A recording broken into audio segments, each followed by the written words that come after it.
Picture this. You're working a slow shift in a hotel lobby when someone hurriedly approaches the front desk. They found a lost wallet around the corner, but they're in a rush and don't have time to follow up. They ask if you can handle it and then run off.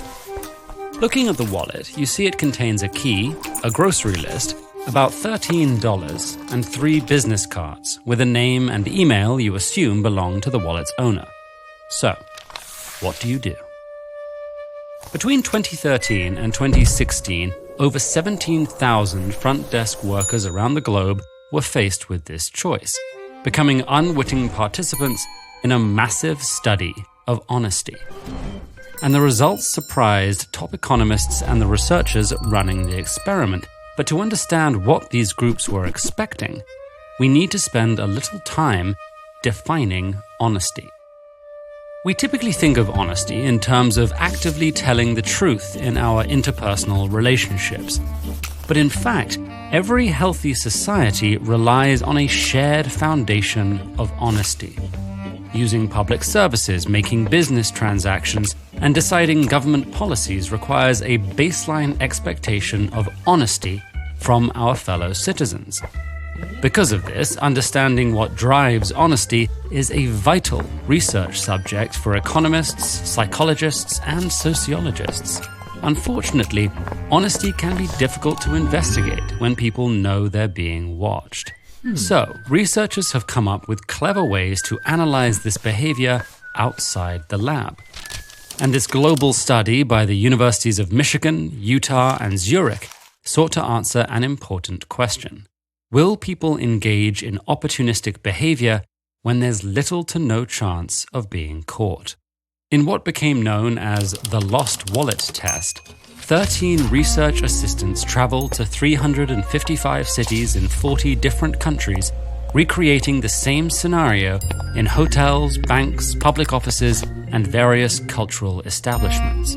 The clear wallets ensured participants could see their contents, half of which contained a key, grocery list, and business cards, while the other half also included the equivalent of roughly $13.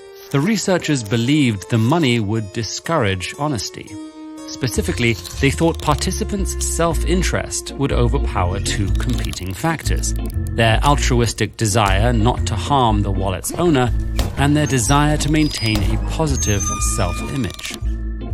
Regarding self-image, we generally like to think of ourselves as good and honest.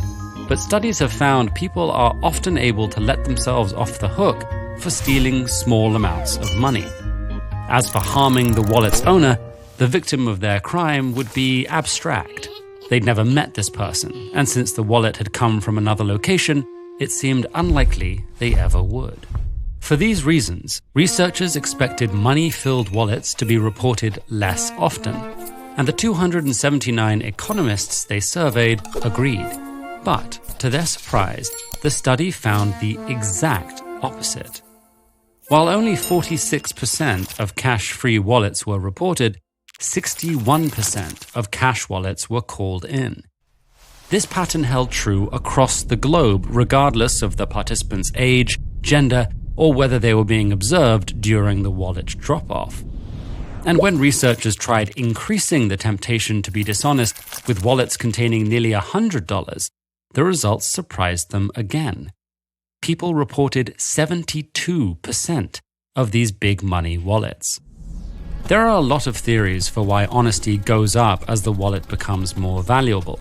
The $100 wallet certainly increases self-interest, but in international follow-up surveys, people reported that taking larger sums of money felt more like theft, making it harder to maintain a positive self-image. It's also possible that when the financial stakes are higher, so is the perceived harm to the wallet's owner. Others have suggested that our commitment to honesty could be altered in professional settings, meaning participants might have acted differently outside the office. Still, this result suggests that self-interest might not be as powerful as we often think. Seeing yourself as an honest person can motivate you to be an honest person. And by modeling this behavior and celebrating it in others, we can help create an honest society we can all rely on.